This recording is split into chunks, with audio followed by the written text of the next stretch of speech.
In June 1974, the small fishing boat of Thomas "Tommy" Callahan washed ashore on the sandy coast south of Roanoke Island.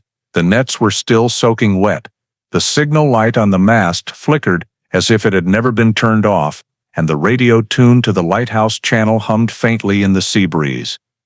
There was no Tommy on deck, no bloodstains, no signs of a struggle, just an abandoned boat, its bow pointing seaward, with a nearly full fuel tank.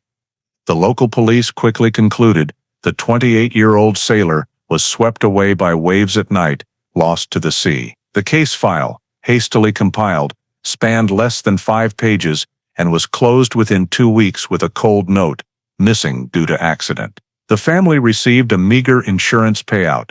Neighbors recounted the story in bars as a familiar tragedy of the Outer Banks, the stretch of sea locals called the graveyard of the Atlantic. For 10 years, Tommy Callahan's name faded into a dim memory, one of dozens of fishermen who vanished without a trace. But in November 1984, after a nor'easter storm swept through the North Carolina coast, massive waves washed a rusted, locked wooden chest onto the northern beach of the island. Inside, Coast Guard workers found 2 items that stunned the entire community: a wax-sealed, still legible sea log, and a dagger with a handle clearly engraved with the name Tommy. The yellowed pages detailed fishing trips, interspersed with strange entries about nighttime digging on Croatoan dunes, strangers appearing around the island, and odd objects being buried. The dagger, gleaming beneath the damp sand, was both physical proof Tommy had carried it, and a question mark about the true cause of his disappearance.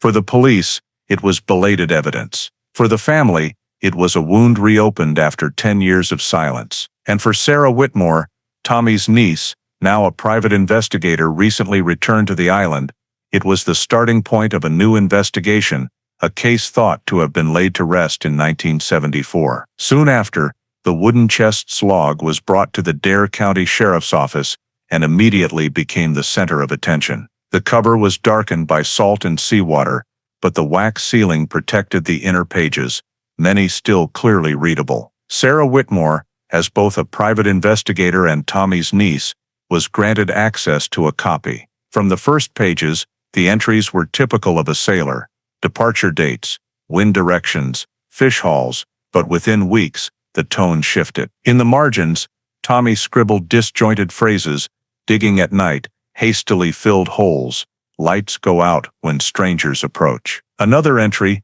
dated June 3, 1974, less than a week before his disappearance, described clearly: Croatoan dunes, midnight.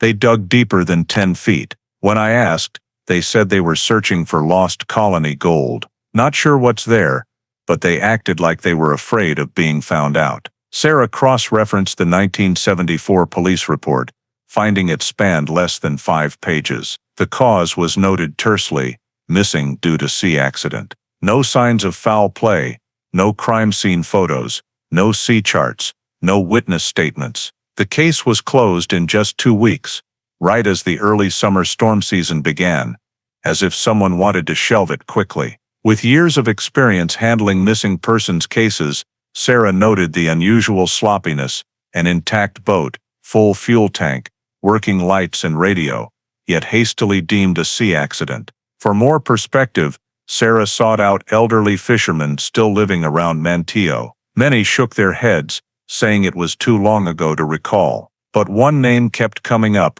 Frank Miller, who had fished with Tommy in the early 70s. Now in his 60s, Frank lived in a creaky wooden house overlooking Shallowbag Bay. He welcomed Sarah into his kitchen, smelling of salt and tobacco, his eyes tired but sharp when Tommy's name was mentioned. Tommy wasn't some greenhorn, Frank said, his voice rough from smoking. That kid was born here, raised on the waves. He knew how to handle nets, knew when the wind shifted. If it was just a wave, I swear to you, he'd have made it back to shore. Frank vividly recalled the last night he saw Tommy at the harbor.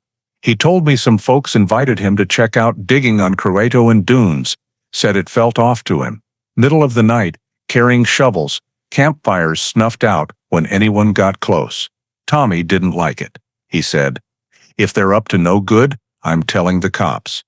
A few days later, his boat washed up empty. Sarah recorded Frank's account, cross-checking it with the log. Indeed, Tommy's entries aligned with Frank's details. One passage read, "If I don't come back, don't believe it was the waves." This note was entirely ignored in the 1974 file. Sarah also reviewed press records from the time. The Outer Banks Chronicle ran a brief notice, "Fishermen missing at sea, boat washed ashore, no signs of foul play, no family interviews, no deeper investigation." Another detail in the log caught Sarah's eye. On June 5, 1974. Tommy wrote of 3 people digging, one with a name starting with P, the initial underlined twice. No surname was given, but the most prominent islander with a P initial was Harold Pike, a wealthy fisherman known for treasure hunting trips tied to the Lost Colony legend. Sarah closed the log, knowing this was just the surface. In her hands was evidence that Tommy didn't die simply from waves, but was an unwanted witness to illegal activity on Croatoan dunes. The 1974 disappearance could not be dismissed as a mere sea accident. The dagger found in the wooden chest became the most scrutinized piece of evidence. On the surface, it looked like an antique, with a dark wooden handle carved with crude patterns in a 16th century European style. Motifs often linked to lost colony tales. But when Raleigh's forensics lab analyzed the metal, results showed the blade was American-made alloy steel from the 1970s. Industrial grade used for camping knives or maritime tools. This odd combination, a modern blade with a faux antique handle, could only be a deliberate creation meant to pass as a treasure for collectors. To confirm, Sarah took the dagger to an old jewelry shop in downtown Manteo, where Elias Grady, a 72-year-old jeweler, still worked. Known locally for distinguishing real from fake in property disputes, Grady shook his head upon holding the dagger. "This isn't an archaeological artifact, it's made to look like one." He pointed to the handle's carvings. These patterns were cut with a machine knife, not old hand tools. "The cuts are too even, no natural wear. I'd guess it was made 10, 15 years before your uncle disappeared." Sarah asked Grady to write a formal assessment. In it, he stated the dagger was crafted to appear antique for the collectibles market. This aligned with Tommy's log entries about night digging, hastily filled holes, and talk of lost colony gold. Sarah realized the diggers might not have found real treasure, but were creating fakes to sell to believers in the legend. If Tommy uncovered this scam and planned to report it, he could have become a threat to the group. Sarah then compared the dagger to items displayed in the small Fort Raleigh Museum. At least 2 found artifacts from the 1970s had similar carved wooden handles. When asked, museum staff gave vague answers, donated by local treasure hunters, no clear documentation. This fueled suspicions of a local ring crafting and selling fake artifacts. To strengthen her case, Sarah found a 1972 file about a dispute between a Norfolk collector and Roanoke fishermen. The collector had spent thousands on a colonial dagger later proven fake. Among the sellers was Harold Pike, whose name matched the underlined P in Tommy's log. The pieces fell into place. Tommy hadn't just stumbled on nighttime digging at Croatoan dunes. He held evidence of a group crafting fakes, possibly including the dagger bearing his name. Likely he kept it as proof, intending to submit it with a warning letter preserved by a retired postmaster. But before he could send it, he vanished.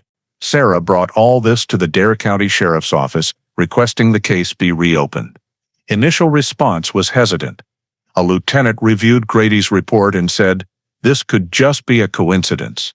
A sailor carrying a fake antique doesn't prove anything." But Sarah pressed. A fake antique dagger doesn't just wash ashore in a chest after 10 years.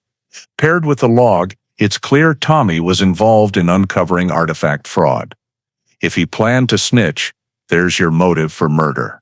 The lieutenant eventually agreed to log the evidence and escalate it. Still, Sarah knew she couldn't rely on a system that closed the case so quickly before. She resolved to pursue living witnesses. That night, reviewing Tommy's log, she noticed a heavily underlined final entry. "If this dagger returns to shore, the truth will surface too." It wasn't random, it was Tommy's message, tied to the strange weapon now in her hands. Evidence implicating those behind his 1974 disappearance. The dagger shed light on part of the mystery, but to understand the disappearance fully, Sarah knew she had to return to the starting point, Tommy's boat. After washing ashore in 1974, it wasn't destroyed but stored in a Manteo Harbor warehouse, neglected for a decade. Records listed it as unclaimed property used for rescue training. When Sarah requested access, a caretaker led her to a row of low wooden sheds where old boats sat dust-covered. Tommy's was at the end, its wooden hull faded but intact. Stepping onto the deck, Sarah noticed something odd. On the wood near the port side were deep, 10–15 centimeters gashes, clean and sharp like knife cuts, not the splintered cracks or chips from wave impact. Some cuts overlapped in crosses, suggesting a scuffle rather than an accident. Sarah photographed them, measured them, and checked the 1974 report. Not a single mention of these marks. It only stated, boat intact, no structural damage from collision. This omission made the old file even more suspect. Sarah brought in a local boat builder to inspect. He confirmed, these marks aren't from waves. If waves hit hard, wood splits, scratches sideways, or peels along the grain.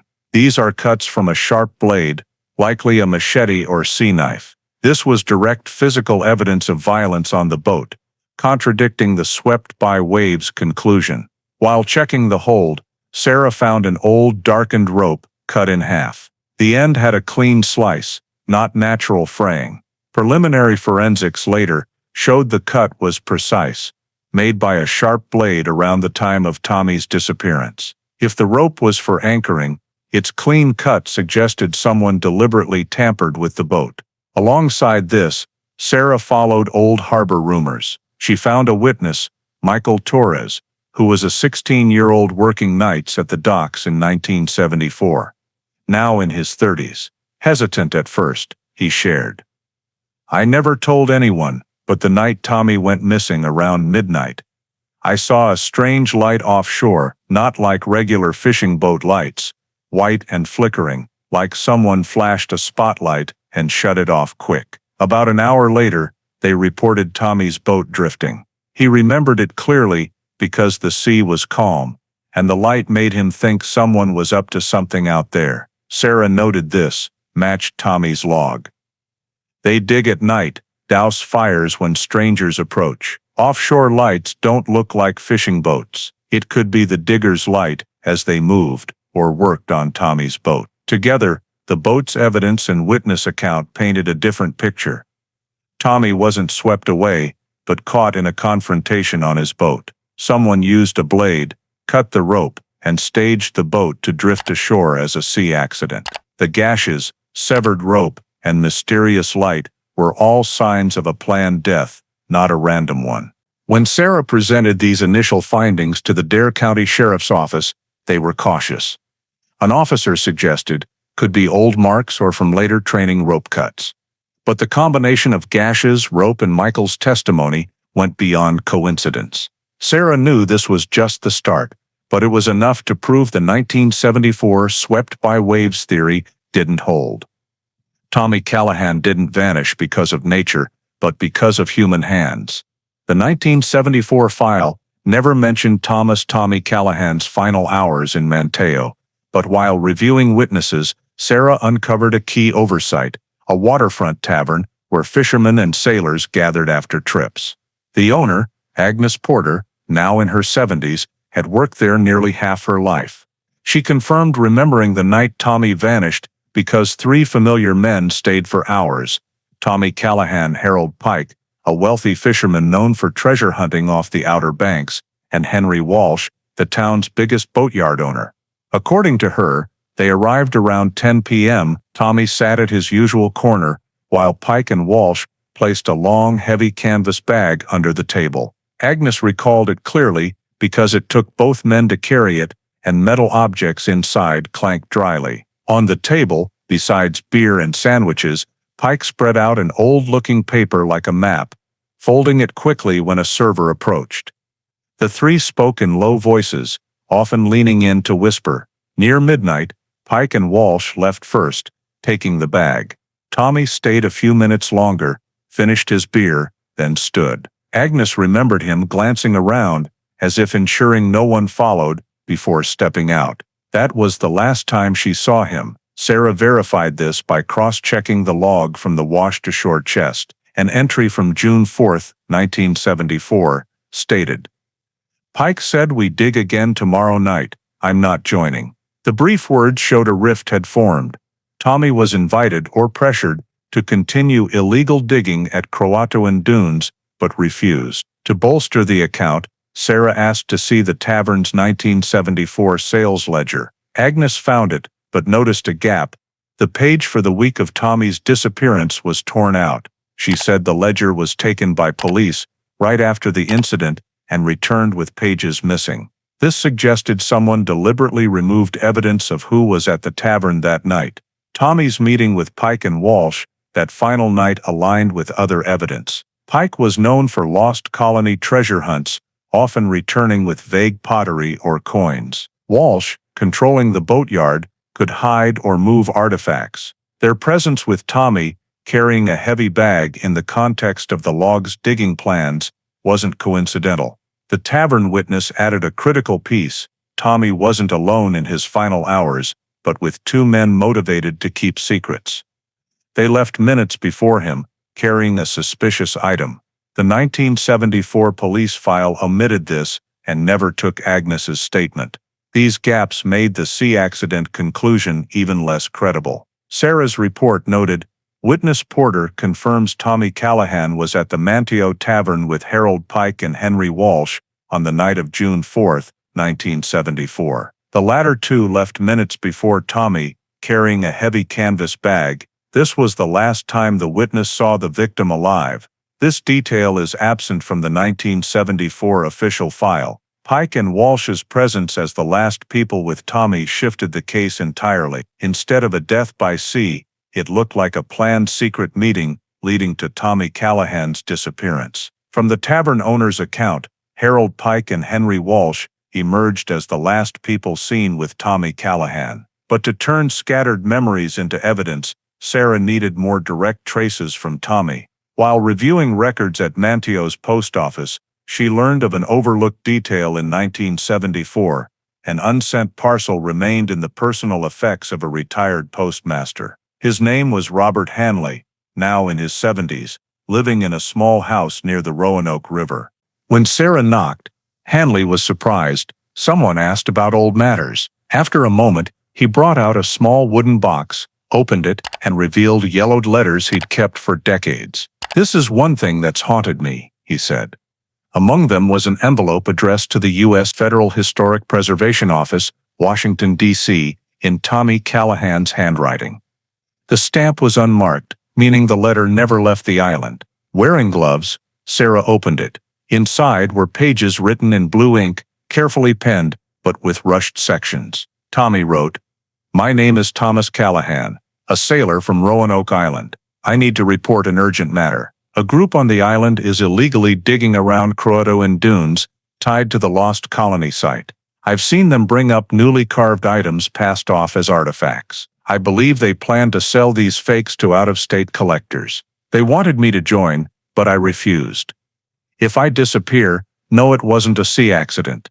Please check Henry Walsh's boatyard and Harold Pike's nighttime trips. I'm writing because I fear they'll damage the historic site and harm anyone who interferes." The words weren't vague or emotional, but a direct warning, naming two individuals. This was the clearest motive for silencing Tommy. Had this letter been sent in 1974, federal authorities might have investigated illegal digging and artifact fraud, threatening Pike and Walsh's operation. Sarah asked why the letter was never sent. Hanley recalled Tommy dropping it in the mail slot that week, but a day later, news of his disappearance spread. Per protocol, the postmaster ordered mail from missing persons held for families. This envelope, however, was never returned. "I kept it because it seemed too unusual," Hanley admitted. "I meant to turn it over, but the police called it an accident, so I thought I was overthinking. Now I see that was a mistake." The letter's contents tightly matched Sarah's findings. The log mentioned nighttime digging, witnesses confirmed Pike and Walsh, with a heavy bag leaving the tavern, and the boat's knife marks proved a struggle. The letter was the most direct evidence that Tommy knew the scam's nature, faking lost colony artifacts for profit. Sarah documented, photographed, copied each page, and sealed the letter as official evidence. In her report, she stated clearly, "The motive for Callahan's murder has been established. The victim was preparing to expose the forging of artifacts and illegal digging at a historical site." The individuals named in the letter, Harold Pike and Henry Walsh, had direct and clear motives. The discovery of the unsent letter not only provided a fuller picture of the case, but also proved the 1974 file was closed hastily, ignoring accusatory evidence that could have changed the entire conclusion. With this document, Tommy Callahan's disappearance could no longer be dismissed as a sea accident. It had to be investigated as a deliberate murder. The unsent letter from Tommy Callahan pinpointed the central location of the mystery, Croatoan Dunes. Sarah knew that to bring the case to light, she needed physical evidence from that site. With the county office's support, she contacted Dr. Mark Ellison, an archaeologist specializing in Roanoke Island, who had surveyed the dunes, believed to be the site of the lost colony, for over 20 years. Ellison agreed to assist, bringing metal detectors and basic archaeological tools. One early December morning, they arrived at Croatoan Dunes as winter winds whipped the sand into soft waves. At first glance, the dunes appeared entirely natural, but after digging just a few inches, Ellison quickly noticed anomalies. "This isn't from wind or natural erosion," he explained, pointing to a circular sunken area with compacted edges. "Someone dug a pit here and filled it back in." They marked 3 suspicious spots, less than 20 meters apart. Under the first layer of sand, about 40 centimeters down, they found a rusted metal rod, the handle of an excavation pick. Nearby, Ellison unearthed a decayed rubber glove fragment. These items couldn't date back to the 16th century. They clearly belonged to human activity from recent decades. Digging deeper, the team uncovered a bone fragment, about 15 centimeters long, buried in darker sand. Ellison paused, examined it closely, and carefully placed it in a sample bag. "This is human," he confirmed. "Likely a rib fragment." Sarah immediately reported it for forensic transfer. Preliminary analysis later determined the bone dated back 10 to 15 years, aligning precisely with Tommy Callahan's disappearance. The site examination also revealed old excavation tools in the pit, shovel fragments, a broken pick handle, and a rotted rope segment. These were hastily buried with the sand, as if someone couldn't remove them in time. The combination of human bone and excavation tools at the exact location Tommy mentioned in his log made this discovery critical. Croatoan Dunes was not only a site for fake treasure hunting, but also for concealing evidence. To ensure thoroughness, Sarah requested a protective tent and detailed site documentation. In Tommy's log, he wrote, "They dug deeper than 10 feet. I asked what they were after. They just said lost colony gold." Now actual pits appeared, no longer vague notes. News of the find quickly reached the state forensics office. The preliminary report stated, the bone exhibits characteristics of an adult male, dating from the late 1960s to mid-1970s. Though identity couldn't be confirmed, the timeline was too coincidental with Tommy's case. Ellison noted another detail: the sand around the pit was darker than natural layers, suggesting organic decomposition. This raised the possibility that more than one bone was once present. The burial of excavation tools further indicated haste, as if the diggers had to cover up quickly after an unexpected event. Sarah compiled all photos, excavation records, and forensic reports into a supplemental file. In her statement, she emphasized, the victim's log, unsent letter, and site evidence align. Croatoan Dunes was used by locals for illegal artifact digging and forging, as well as evidence disposal. The discovery of human bone dated to 1974 strengthens the suspicion that Callahan was murdered here or nearby. The event shook the Roanoke community. The legend of the lost colony had made Croatoan Dunes famous, but now it bore a darker significance not just tied to the 16th century, but hiding a modern murder. For the investigation, this was a turning point. From a log and a dagger, there was now a real human bone, tangible proof of a person's fate. Croatoan Dunes, once seen as a keeper of historical secrets, was now officially a crime scene. With this discovery, Tommy Callahan's disappearance shed its sea accident shadow, revealing clear signs of an organized murder. The police file on Tommy Callahan's disappearance, stored at the Dare County office, was a thin 5-page collection of yellowed paper. When Sarah and an archivist opened the box, she immediately noticed its unusual brevity.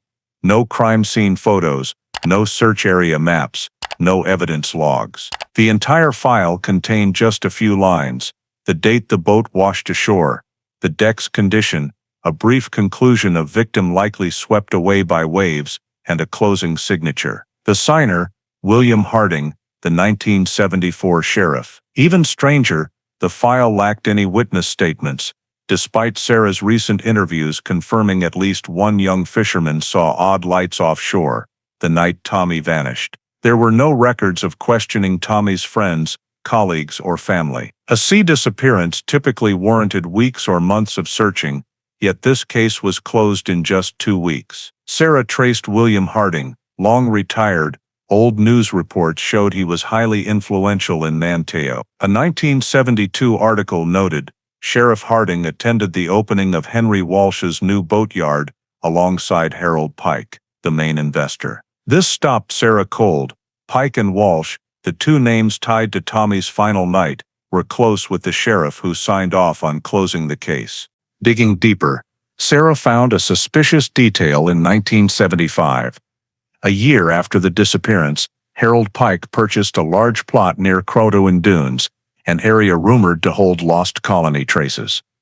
This aligned chillingly with Tommy's log, where he noted Pike saying, "We dig again tomorrow night." The file's brevity was no longer mere negligence. It suggested deliberate cover-up. Sarah compared it to other missing persons cases from the era. On average, each had 30-40 pages, including photos, interviews, and search reports. Tommy's case was the sole exception. When Sarah approached a former officer who served under Harding, he admitted, "We were told not to investigate further."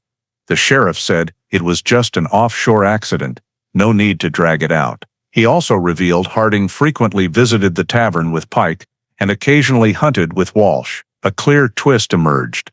Sheriff Harding wasn't just acquainted, but closely tied to the last people seen with Tommy. The swift case closure likely protected his friends. Sarah reviewed the file's signature. Harding signed the final page, but the date matched a town council meeting about land excavation permits near Croatoan. Public records showed Pike attended that meeting. Both events occurred the same day. The case closed, and Pike's land permit was approved. This suggested a chilling scenario. Tommy may have witnessed or known about illegal digging and warned of reporting it to federal authorities. Pike and Walsh, with Harding's tacit protection, eliminated him, staging the case as a sea accident. The 5-page police file became evidence not just of neglect, but of a cover-up network. Sarah added it to her investigation, alongside the log, dagger, and Croatoan bone fragment. They formed a larger picture. Tommy Callahan's death wasn't just buried under sand, but in the flimsy pages orchestrated by local authorities. With this, the case took a new direction. It wasn't just about a fake treasure hunting group, but the complicity of powerful figures on Roanoke Island. Those sworn to protect the community, but who chose to shield their friends by concealing a murder. The thin, 5-page file signed by Sheriff William Harding to close Tommy Callahan's case prompted Sarah to broaden her investigation. If authorities were complicit, Tommy might not be the only victim. She returned to the local press archives, where old issues of the Coastland Times and smaller Outer Banks papers from the 1960s were stored. Under the dim yellow archive lights, Sarah flipped through brittle pages. A small headline from April 1965 appeared: Fisherman Charles McNeil, 29, missing after a trip offshore. Boat found empty near Roanoke shore. The article stated the cause was sea accident, with heavy waves blamed for sweeping him away. No criminal investigation followed. 2 years later, September 1967, another name, David Haskins, 34, failed to return from a mackerel hunt. Nets still on deck, engine running, but no sign of him. Again, concluded as a sea accident. In 1970, another case. Young sailor Robert Jenkins, 22, fell from his boat at night. The article noted Jenkins' wife insisting he was a strong swimmer, familiar with the island's waters, unlikely to be swept away. Yet the police closed the file in 10 days. Then, May 1972, veteran fisherman Samuel Griggs, 41, vanished offshore. Boat drifting to harbor with unusual scratches on its hull. No further investigation, no witnesses questioned. The file closed under the familiar signature, William Harding. Sarah meticulously noted details. 4 disappearances in under 10 years, all following the same pattern. Boats washed ashore, no bodies found. Cases quickly closed as sea accidents. A striking commonality, all 4 victims had work ties to Harold Pike and Henry Walsh's group. McNeil worked for Walsh's boatyard. Haskins joined Pike's fishing trips. Jenkins was a summer hand at Walsh's repair shop, and Griggs frequently transported goods for Pike. Comparing the cases, Sarah identified a clear pattern. All were experienced sailors, not novices, making repeated accidents statistically improbable. This chain of events suggested a grim possibility. Tommy Callahan's death wasn't isolated, but part of a series of deliberate killings disguised as sea accidents. To solidify her suspicions, Sarah checked the state's vessel registry. In all 4 cases before Tommy, the boats were stored at Henry Walsh's boatyard. No independent inspections were recorded, no technical photos logged. Once cases closed, the boats were dismantled or sold quickly. This explained why, after decades, only Tommy's boat remained preserved, with no traces of the others. Sarah drafted a preliminary report, listing similarities. 1965, Charles McNeil, missing, boat drifted to Roanoke, ruled an accident. 1967, David Haskins, missing while fishing, case closed in 12 days. 1970, Robert Jenkins, young, strong swimmer, still deemed sea accident. 1972, Samuel Griggs. Boat had odd scratches, ignored. 1974, Tommy Callahan. Boat with active radio, nets on deck, dagger and log, later revealing secrets. 5 cases, 9 years, all directly or indirectly linked to Pike and Walsh. When Sarah shared this with Dr. Ellison, he nodded slowly. This aligns with rumors we've heard for years. Some said, it's not just the lost colony legend here, but silent graves of sailors. They vanished, and people were too scared to ask questions. This discovery not only expanded the investigation, but raised a bigger question. Had Roanoke Island long concealed a string of crimes, covered up by both the powerful and the community's silence? If so, Tommy Callahan was merely the final victim, and his tragedy was the last piece, exposing the entire scheme. The discovery of the 1965-1974 disappearance chain made Sarah realize Tommy Callahan's case might be just the tip of a hidden iceberg. To break decades of silence, she needed an admission from within the community. At that moment, a new lead emerged through an unexpected figure, Reverend Elias Moore of St. Paul's, a small church in Manteo. Sarah met Moore in the old wooden chapel, where light streamed through stained glass windows, casting dust motes in the air. The 70-something pastor, with white hair and sharp eyes, listened as Sarah outlined the series of disappearances. After a long pause, he said slowly, "There's something I've kept quiet for years. It might be the piece you're looking for." Moore recounted that in 1979, Henry Walsh, boatyard owner and longtime associate of Harold Pike, was gravely ill in a Norfolk hospital. Before dying, Walsh requested a pastor for a confession ritual. By church tradition, such confessions are sacred and confidential, but Moore never forgot Walsh's words that night. He was trembling, sweating, voice hoarse, Moore recalled. Walsh said years ago, to protect a secret, they had to throw someone into the sea. He didn't name anyone, just kept repeating, "We had no choice. One life for the group's survival." Sarah asked if Walsh specified a time. Moore nodded. He said mid-70s. That night, I didn't fully grasp it. But when Tommy Callahan's disappearance buzzed around the island in 1974, I started wondering. When Walsh died days later, his confession was buried with him. Per church rules, Moore never recorded Walsh's name in any log. Confessions were strictly confidential, but he admitted the burden had haunted him. "I stayed silent because of duty," he said. But that silence meant a murder was hidden. Sarah asked him to recount Walsh's exact words. Moore closed his eyes, speaking slowly. "We couldn't let him talk. He'd ruin everything. Once he opened his mouth, it'd all collapse. The sea keeps secrets better than any prison. Pray God forgives us." The brief, chilling words were carefully noted by Sarah. Though not legally binding, a pastor's account was powerful indirect evidence, confirming a plot to throw someone into the sea. Sarah cross-checked the timeline.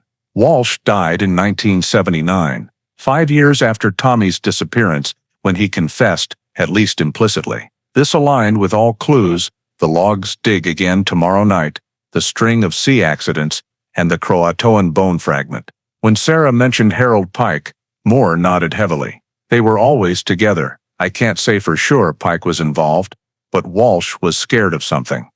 I saw it in his eyes, not just a sick man's fear, but someone carrying a terrible secret." Sarah noted, Walsh indirectly admitted to a killing to protect a secret.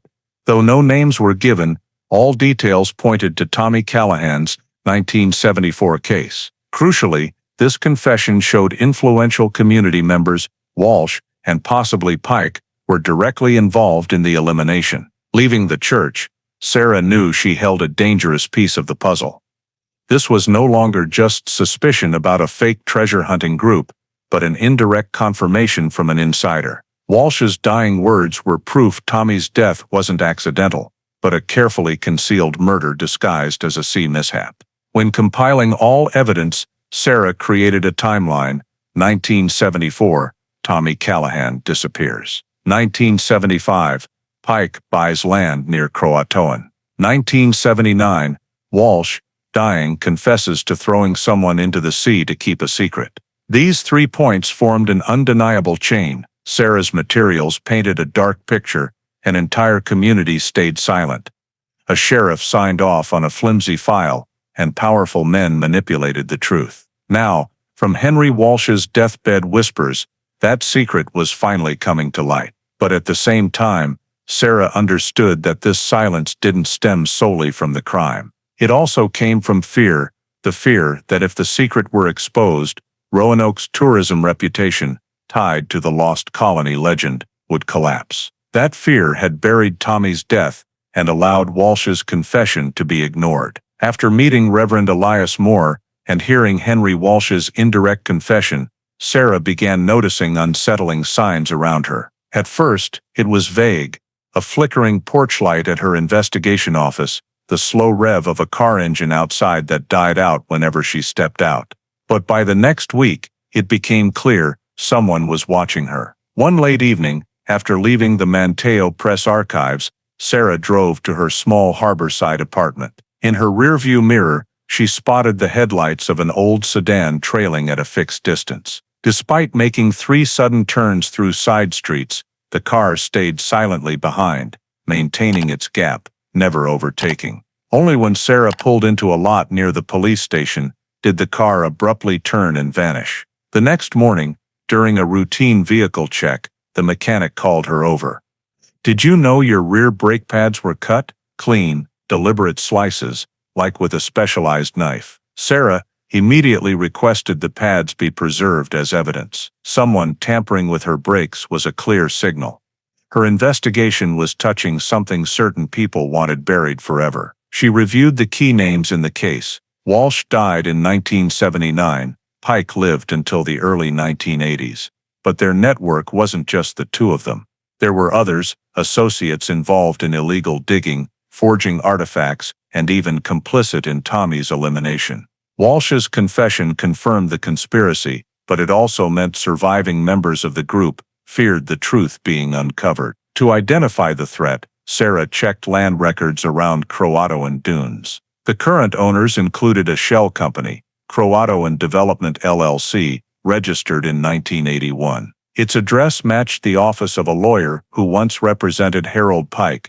This suggested someone was still maintaining interests in the area where the illegal digs occurred. She also scanned recent local papers and found an anomaly, a 1982 article about a local Frank Dawson who died from slipping and falling at the dock. Dawson had worked as a laborer at Walsh's boatyard. When Sarah asked old fishermen, they revealed Dawson, often drunk, had repeatedly claimed that the night Tommy vanished, 2 boats docked late. His death 2 years later, exactly when Walsh and Pike were quietly withdrawing, now seemed far from a simple accident.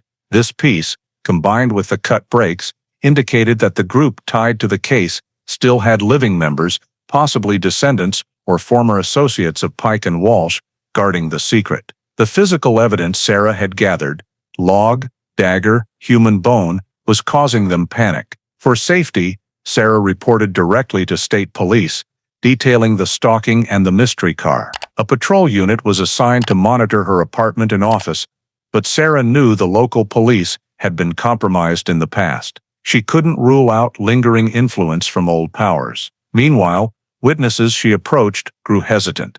A former fisherman who agreed to talk suddenly refused to meet again, saying curtly, "I don't want trouble." An elderly woman who worked at the tavern where Tommy met Pike and Walsh admitted receiving an anonymous call warning her not to dig up old stories. These actions confirmed that the network protecting the secret was still active beneath Roanoke Island's surface. It wasn't just an old case, but a legacy of a group tied to illegal digging, artifact forgery, and murder. They had persisted across generations, and now, as Sarah got too close to the truth, they were ready to resort to old methods, intimidation, and violence. On the 3rd consecutive night, Sarah spotted the strange sedan parked near her apartment. She noted its license plate, but a check revealed it was registered to someone dead since 1978. A ghost car, maintained with fake records to hide the real owner. This detail confirmed the stalker wasn't a lone actor,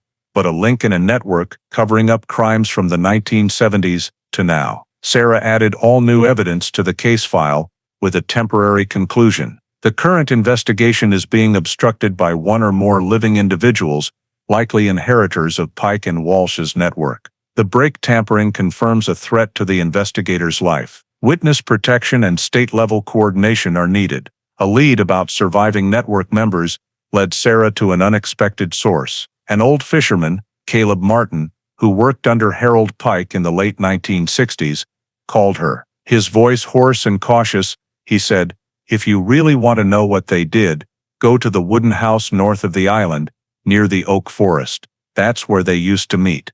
Don't go alone." Sarah arrived late afternoon with 2 trusted state officers. The old wooden house stood far from residences, surrounded by dense trees, with broken windows and a sagging roof. It looked like a forgotten shack, but tire tracks in the sandy soil showed recent visits. The rusted front door lock was easily pried open. Inside, dust coated everything, and the air reeked of mildew. Broken chairs, a rotted table, and creaking floorboards seemed to offer nothing, until Sarah's flashlight swept a corner, revealing an old rug covering a wooden trapdoor. The iron lock was rusted but sturdy, taking nearly 10 minutes to break open. Below was a damp, cold cellar, with earth walls braced by wooden beams. On shelves sat dozens of small wooden boxes, neatly arranged. Opening one, Sarah found silver coins, but closer inspection revealed their forgery. Dates mismatched history, patterns were rigid, and casting marks were modern. Another box held glazed pottery, seemingly 16th century artifacts, but the glaze and colors betrayed 20th century manufacturing. This was physical proof of the lost colony artifact forgery ring. They produced these items to sell to collectors or the black market as genuine relics, using the Roanoke legend as a front. In a larger wooden chest, Sarah found damp paper files with smudged ink. They were handwritten lists of names on loose sheets. Cross-referencing, she recognized at least 4 familiar names: Charles McNeil, David Haskins, Robert Jenkins, Samuel Griggs, all sailors reported lost at sea in the papers. Each name was struck through with red ink. The list continued with others, including boatyard workers and fishermen tied to Pike and Walsh. Most chillingly, the final name was Thomas Callahan, also crossed out in red, like a completed task. Beside the list were names not crossed out. Some Sarah recognized, a few still lived on or near the island. This confirmed that beyond Walsh and Pike, a larger group was involved or complicit in the digging and murder conspiracy. In a corner, Sarah found another small wooden box with papers detailing digging costs, artifact sale profits, and labor payments. Scribbled notes mentioned dividing shares after cleanup. A term Sarah understood, cleanup meant eliminating witnesses or dissenters.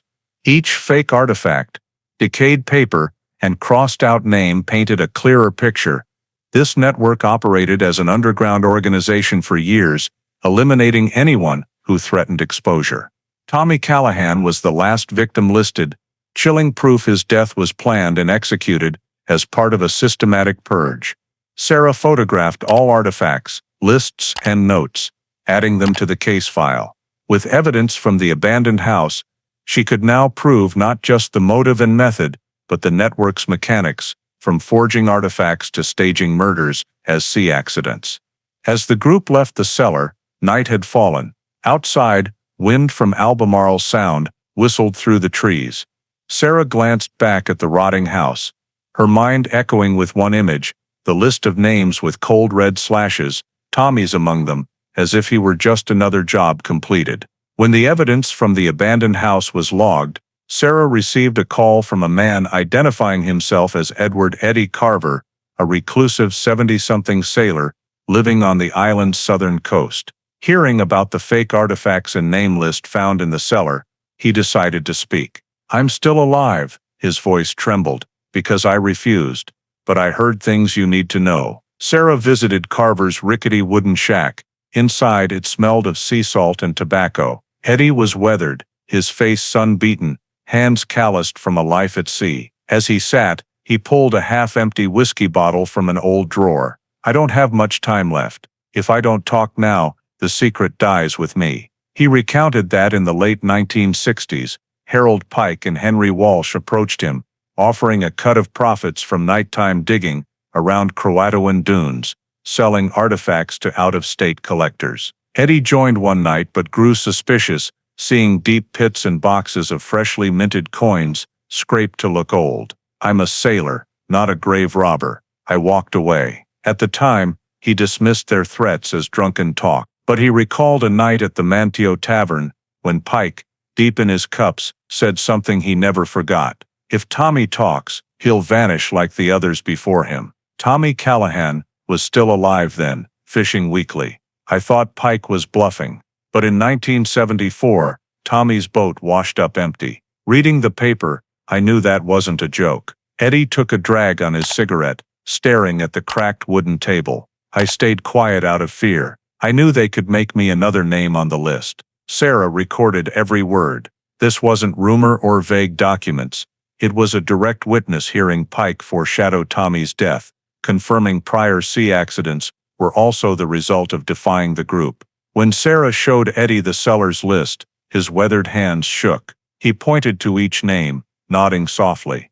McNeil, Haskins, Jenkins, Griggs. They were all at the tavern that night. I remember. They were invited to join. Some agreed, some refused. The ones who refused didn't survive. His eyes hit the final red-crossed name, Thomas Callahan, and he sighed. Tommy was young, stubborn, wouldn't look the other way. He wanted to report it. And they handled him like I feared. Eddie's testimony was the decisive piece. It directly linked the Pike Walsh group to the string of disappearances and proved Tommy's death was no accident, but an organized elimination. Crucially, it confirmed a clear plan: anyone who dared talk would vanish. Sarah had Eddie sign a statement before state police witnesses. Despite his age, he agreed. His hoarse voice firm, "I've lived in fear half my life. Now I want to die with a clear conscience." Before leaving, Eddie added one detail. He recalled a night in 1973 when Walsh and Pike argued fiercely at the tavern. Drunk, Walsh shouted, "We can't keep throwing people into the sea forever." The words silenced the room, but everyone pretended not to hear. Eddie remembered it clearly because it drove him to cut ties for good. Eddie Carver's statement completed the case's logic, from the sea accidents to the red-crossed list in the cellar, to a living witness confirming a direct threat. The final pieces turned Tommy Callahan's personal tragedy into proof of a murder network hidden beneath Roanoke's waves. A late January nor'easter swept through the Outer Banks with lashing rain and howling winds. Waves crashed as if to tear the island apart, and Manteo was nearly blacked out from power cuts. In that pitch-dark night, Sarah drove near the Roanoke lighthouse to photograph the area for her case file, a spot mentioned in Tommy's log where his boat often docked. But choosing the middle of a stormy night proved a deadly mistake. On the muddy coastal road, rain blurred her windshield, and Sarah sensed another vehicle trailing her. No headlights were visible, but in the rearview mirror, a faint glow pierced the darkness, enough to put her on edge. When she stopped near the lighthouse, the other engine went silent, swallowed by the wind. Sarah grabbed her flashlight, donned a raincoat, and stepped onto the slick sand. The lighthouse's faint beams swept in streaks through the dense rain. She snapped a few photos when heavy footsteps crunched behind her, deliberate, overpowering the wind. Before she could turn, a force slammed her down onto the cold, wet sand. A rough hand gripped her shoulder, and a blade flashed in the lightning. The struggle was chaotic. Sarah twisted, trying to deflect the knife, rain making her hand slip. The stranger wore a dark coat, hood obscuring their face. He didn't speak, only growled, pressing the blade closer. Sand flew, Sarah's body stinging from the impact. As the knife neared, another flashlight beam cut through. A young man's voice shouted, "Let her go." It was Caleb Jr., the son of the old fisherman who pointed Sarah to the wooden house. On his way back from the docks, he'd seen her car and stopped.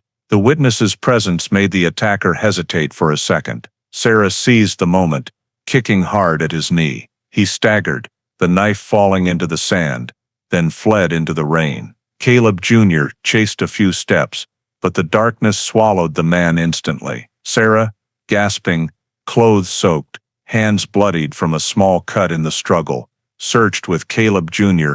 and found something the attacker left. A rain-soaked cloth scrap on the sandy path to the road. Sarah picked it up with nylon gloves. In the corner, silver stitching stood out, a single letter, P. At the state police station, the evidence was sealed. Sarah and Caleb Jr. recounted the incident.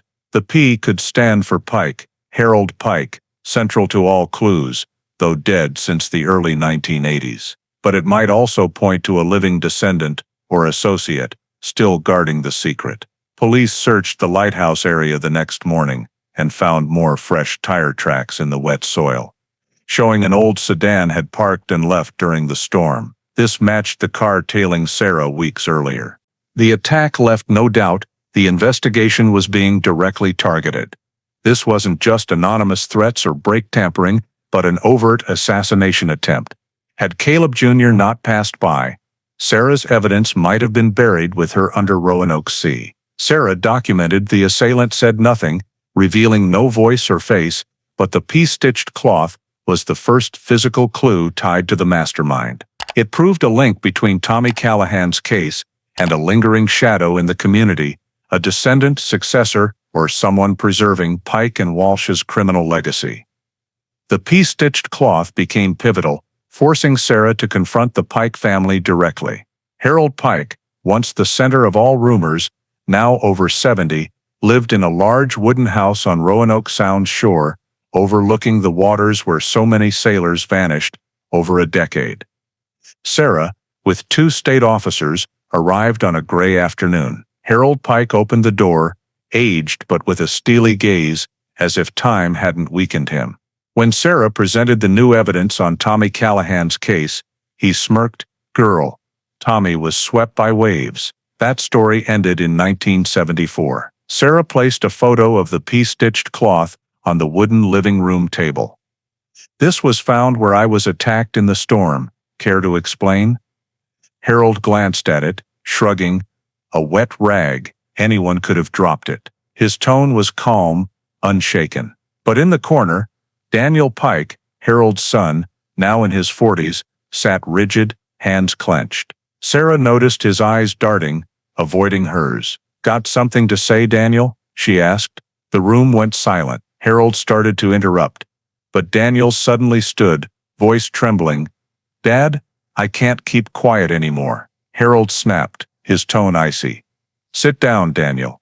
But Daniel shook his head, face pale. "The night Tommy vanished," Daniel began, "I was 20. My dad and Henry Walsh, called me to the dock. They said I just needed to help move a boat, and it'd be fine. But when I got there, Tommy was lying on the deck, motionless, head bloody. I panicked. Dad told me to shut up and follow orders. They tied rocks to Tommy's body and dragged him offshore. I helped them dump him in the sea." The confession exploded in the silent room. Sarah recorded every word, feeling the final pieces clicking into place. Harold roared, "You don't understand anything. We did it to protect this family, to protect the whole community from collapse." Daniel turned to Sarah, tears rolling down his weathered face. "I've lived with that nightmare for 40 years. I hear Tommy in my sleep, see him struggling in the dark under the sea. I can't take it anymore." Sarah immediately had Daniel sign a statement, witnessed by the two officers. He signed shakily while Harold sat motionless, his eyes burning with resentment.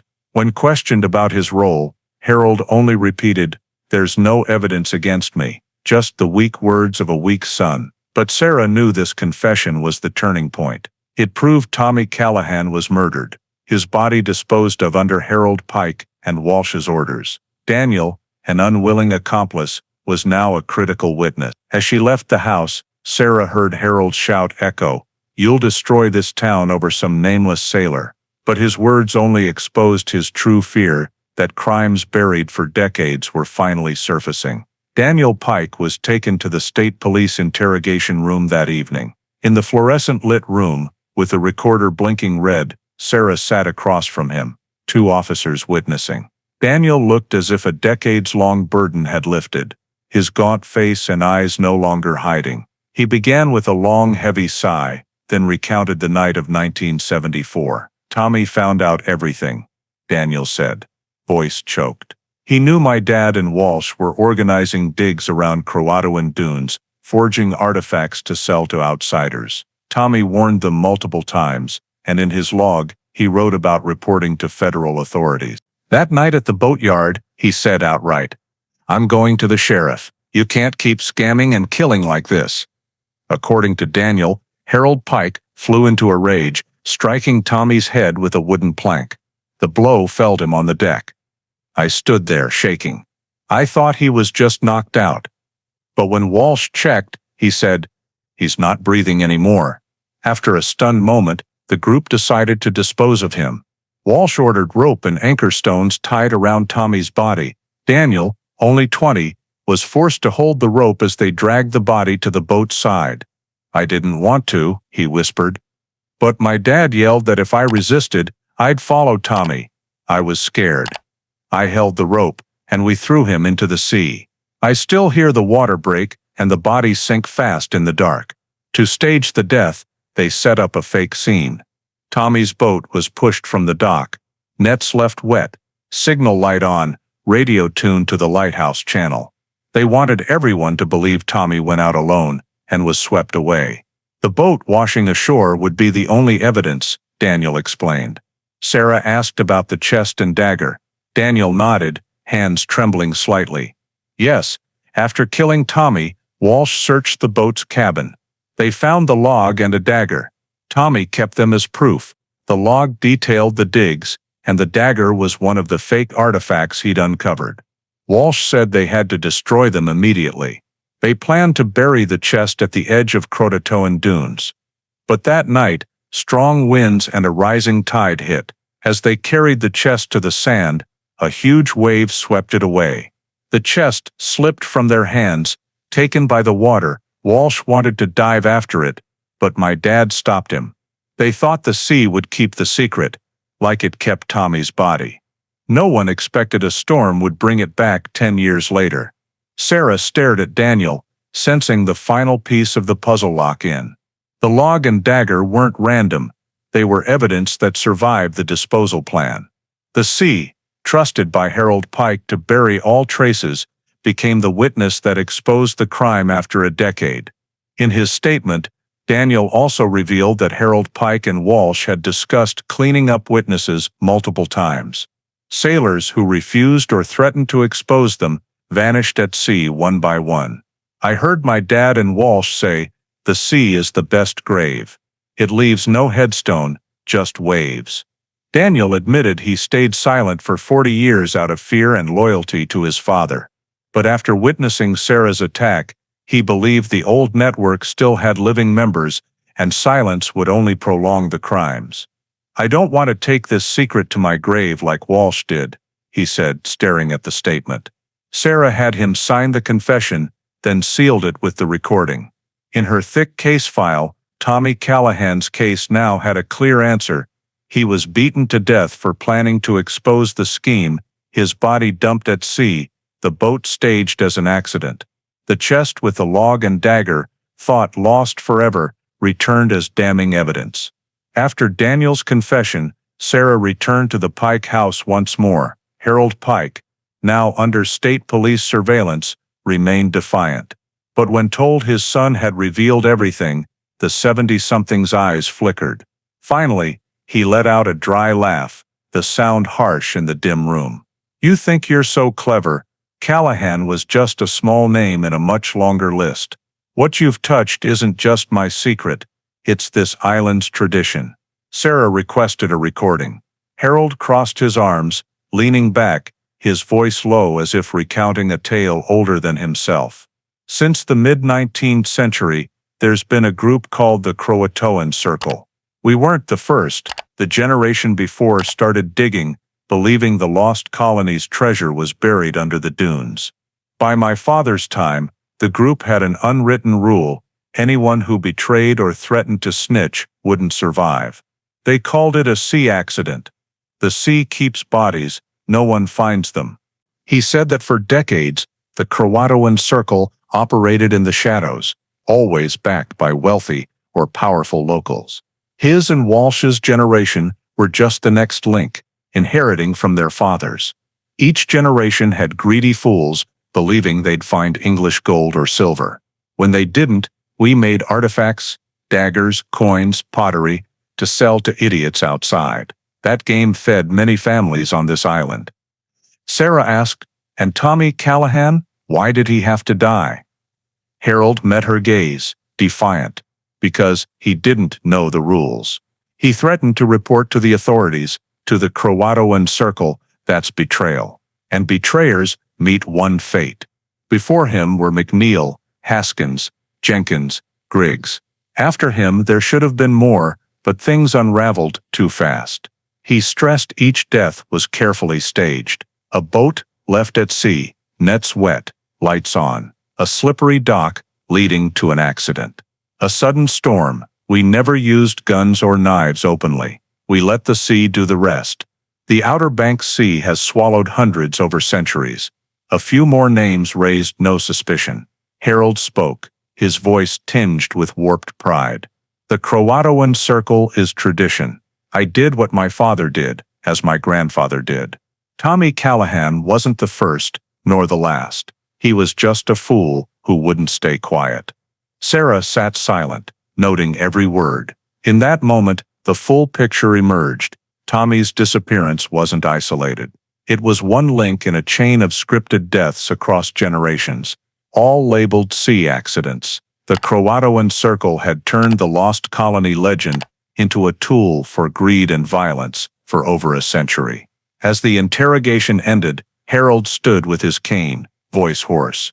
"You can arrest me, but the Croatoan Circle doesn't die. It sleeps, then wakes another day. There'll always be people believing in gold under the sand, and when they believe, someone will kill to keep the secret." Harold Pike's chilling confession about the Croatoan Circle pushed the case beyond state police jurisdiction.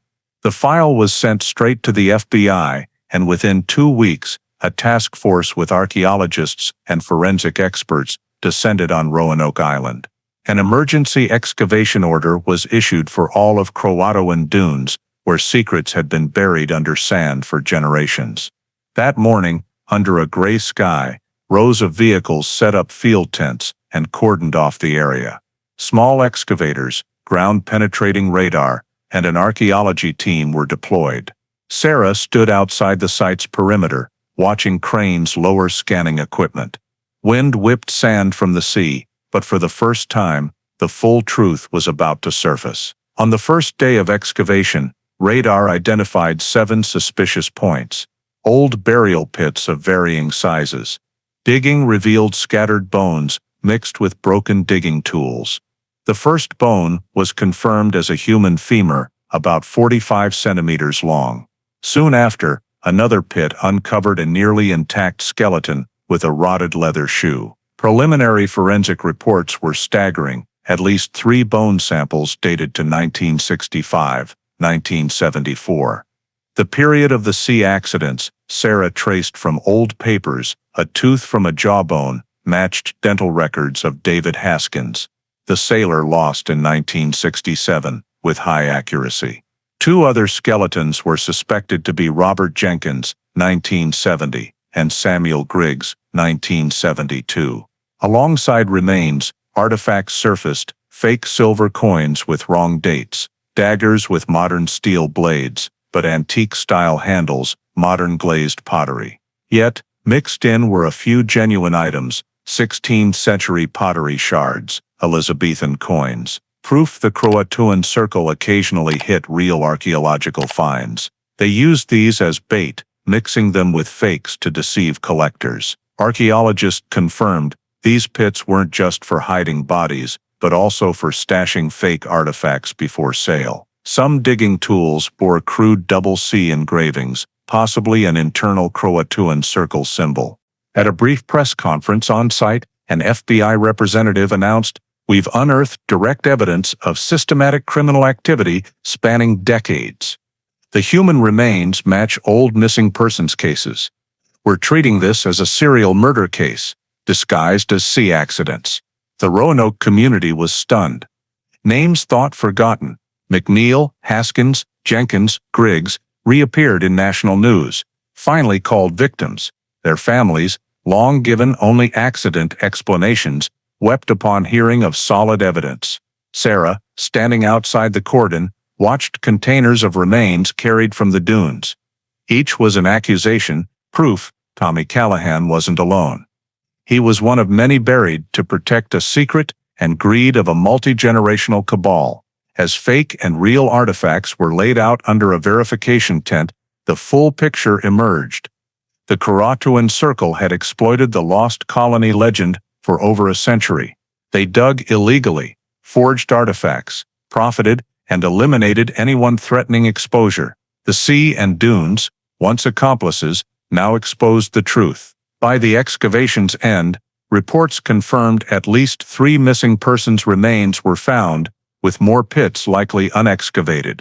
The physical evidence proved Roanoke Island was the scene of a serial crime spree. When the Croatoan Dunes report was released, the legal net closed around the Pike family. Harold Pike, now over 70, and his son Daniel were arrested for first-degree murder, conspiracy to commit murder, and interstate organized crime. On the morning of the arrest, dozens of reporters gathered outside their Roanoke Sound home.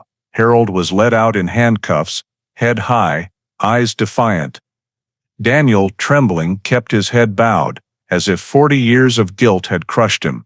During the house search, the FBI seized dozens of document boxes, ledgers, and bank records. These revealed a complex transaction network, hundreds of thousands of dollars funneled through shell accounts from the late 1960s to the 1980s. The money came from selling artifacts, fakes crafted by the Croatoan Circle. Payments were coded vaguely: rare item, pottery shard, ancient coin. The financial evidence not only proved the forgery ring's existence, but also its massive profits. Harold Pike and Walsh had bragged about getting rich from treasure hunting, but in reality, it was blood money. The biggest twist came when the FBI traced the buyers. Many fake artifacts weren't just sold to private collectors, but ended up in reputable museums. Some 16th-century English colonial items were displayed in a Washington, D.C. museum and a Virginia State History Museum. Re-examination confirmed they matched the fakes from Croatoan dunes. This shock escalated the case to federal scope. Beyond murder, Harold Pike and accomplices faced charges of interstate trafficking of counterfeit goods, large-scale fraud, and violating national historical heritage. The involved museums sealed off exhibits, sparking outrage among academics and the public. At a press conference, the FBI spokesperson declared, "We're not just investigating a murder, but exposing a multi-generational crime network." Fake artifacts infiltrated national museum and collector systems, tainting historical value. This is a crime against people and history. In the interrogation room, Harold Pike remained defiant, denying all charges, calling them cowardly fabrications. When confronted with bank records and photos of fake artifacts in museums, he smirked. "If you all believed they were real, that's your fault, not mine." Daniel, however, collapsed entirely. He continued cooperating, confirming his father directly negotiated with art brokers. "My dad said, if major museums displayed our stuff, the Croatoan circle would be an immortal legend. He didn't care about the money, he wanted immortality." These words turned the case from a local issue into a national scandal. Roanoke Island's story, already mysterious with the lost colony legend, was now tied to a century-spanning crime ring. Tommy Callahan's death, once dismissed as a sea accident, became the key unlocking the truth. A multi-generational conspiracy stretching from Monteo's small docks to America's most prestigious museums. When Harold Pike was led to his preliminary hearing in Elizabeth City, hundreds of locals gathered outside. Many victims' families held photos of their lost loved ones, raised in silence. An elderly woman, Samuel Griggs' daughter, whispered, "Finally, my father has his true name back, no longer a sea accident."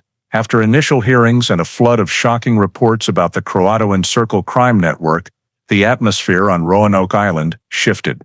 The decades-long silence blanketing the community finally shattered. Locals and families who lost loved ones to sea accidents could now face the truth. These were no accidents, but systematic murders. A special Monteo committee and victims' family representatives held a public memorial at the harbor, where so many boats had drifted back without their sailors. That day, the sky was clear, the sea breeze strong but warm. Hundreds gathered, many with flowers and old photos. A large portrait of Tommy Callahan stood at the memorial center, beside images of Charles McNeil, David Haskins, Robert Jenkins, Samuel Griggs, and other victims. Reverend Elias Moore, who once held Henry Walsh's confession in secret, spoke with a trembling voice, "We're here to call their names with truth. They weren't swept by waves or swallowed by the sea. Their lives were stolen to hide greed. Today, we restore their justice." As he finished, a bell tolled from St. Paul's Church, each ring symbolizing a buried soul. Many wept, embracing, including Tommy's niece, Sarah Whitmore, who pursued the case to its end. The memorial's climax came when the dagger engraved with Tommy was publicly displayed for the first time. Placed in a glass case, it was labeled Historical Evidence, Graveyard of Roanoke Case. Authorities decided to permanently preserve it at the Dare County History Museum. Not as a fake artifact, but as a testament to crime and justice. The dagger became a symbol, a reminder that truth could still rise, despite years of concealment. During the ceremony, young fishermen rowed out to Albemarle Sound, casting white flower wreaths onto the water. The sea sparkled in the sunset, a stark contrast to the violent image that once swallowed victims. The act, called Bringing Them Home, was the community's way to atone for years of denial and silence. After the memorial, national media dubbed the case the Graveyard of Roanoke, a name with dual meaning, Roanoke Island, shrouded in the lost colony legend, was now a symbol of hidden graves from a criminal cabal. In the following weeks, tourists and researchers flocked to the island, not just for the lost colony, but to see the dagger and case documents. The Dare County Museum opened a temporary graveyard exhibit displaying copies of Tommy's log, Croatoan Dunes excavation photos, and old press clippings. For the community, the memorial wasn't just solace but a step toward healing. Victims' families were officially recognized, their names etched on a granite memorial in central Manteo. The simple yet powerful inscription read, "In memory of those lost to the graveyard of Roanoke, 1965-1974. Sarah, in her closing speech at the ceremony, said briefly, "We cannot erase what happened, but by naming the truth, by displaying the evidence, we can ensure that history will no longer be written by those who cover up crimes." After the nationally watched memorial, Sarah returned to the state office in Raleigh to finalize the case file. Her desk was piled with folders, recordings, statements, and excavation reports. She organized them into a coherent chain, from the wooden chest that washed ashore after 10 years, to Daniel Pike's confession, to the Croatoan Dunes excavation uncovering human bones and fake artifacts. Each piece of evidence, each testimony, was placed in order, building an undeniable story. Thomas "Tommy" Callahan didn't die by the sea. He was murdered to silence him, and his death was one link in a generations-long chain of systematic crimes. When the final report was signed and sealed, the case was officially closed. Harold Pike and his son Daniel faced trial on multiple charges. The criminal network, once hidden behind a legendary facade, was fully exposed. The Croatoan Circle, a secret society existing since the 19th century, thriving on the lost colony myth, was now just a name in a criminal file, but its bloody legacy could not be erased. For Sarah, the victory wasn't in the trials or headlines, but in restoring truth to the victims' families. Mrs. Porter, the tavern owner from years ago, whispered that she could finally speak of what she witnessed without fear. Samuel Griggs' daughter clutched her father's photo, sobbing, "He didn't die in an accident. He was a victim, and now he has justice." The greatest lesson from the case was clear. It wasn't the sea that swallowed people, but greed and the community's silence. For nearly half a century, disappearances were labeled sea accidents because it was easier than facing the crimes. People chose to believe in rogue waves rather than confront the truth that neighbors, powerful figures in town, had killed to protect their interests. That silence was the true relentless wave, swallowing countless lives. Roanoke Island was once famous for the lost colony mystery, the 16th century vanishing of an English settlement. Now it had a new chapter, the story of a modern hidden graveyard, the graveyard of Roanoke. If the lost colony was an unsolved legend, the graveyard of Roanoke was a proven truth, exposing humanity's dark side when greed merged with power and complicity. The dagger engraved with Tommy, now displayed in a glass case at the local museum, became a dual symbol, both evidence of guilt and a memorial. It reminded all that Tommy Callahan was no longer nameless. He was the one who left clues, the key to unlocking a hidden crime network. In her final report, Sarah wrote, "Justice for Tommy Callahan didn't come from the sea returning his body, but from the truth regaining its voice. The waves didn't swallow people, human hands did, and the community's silence allowed it to persist too long." The case closed, but its legacy endured. Local schools began teaching the story in history classes, not just as a detective case, but as a lesson in responsibility and courage. Roanoke Island's people no longer told tourists only of the lost colony, but also of a closer, more painful truth, one far more vital, that justice may be delayed, but it can still surface like the wooden chest washing ashore after 10 years. On the new memorial stone in Manteo, Tommy Callahan's name stood out among the other victims. Below, a small inscription read, "Not the sea, but greed took them away." It was a message to future generations, so no one else would be buried in silence as they were. The graveyard of Roanoke case closed, but from the sea to the dunes, from the museum to the church, from personal memories to national history, its legacy would echo forever, like a bell warning of the value of truth and the cost of silence. The story of Thomas "Tommy" Callahan's death and the truth uncovered after nearly half a century is not just a criminal case on Roanoke Island, but a reflection of a reality American society still faces when communities choose silence. Evil persists. Tommy left a log, a dagger engraved with his name, and even a letter warning federal authorities, but all were buried by the cover-up of Sheriff William Harding, Harold Pike's friend, and the fear of those around him. Only when the wooden chest washed ashore after 10 years and his niece Sarah Whitmore pursued the investigation did justice begin to return. The lesson is clear: if we choose to believe it was just an accident, as with Roanoke's string of disappearances, we allow greed and violence to prevail. In today's American society, this underscores the need for transparency in public institutions, especially in small communities where personal ties can obscure truth. When the FBI excavated Croatoan dunes, finding human bones and fake artifacts, it proved that no matter how deeply buried, truth can surface. The lesson for today is that every citizen must speak out against injustice, even if it's just a small sign.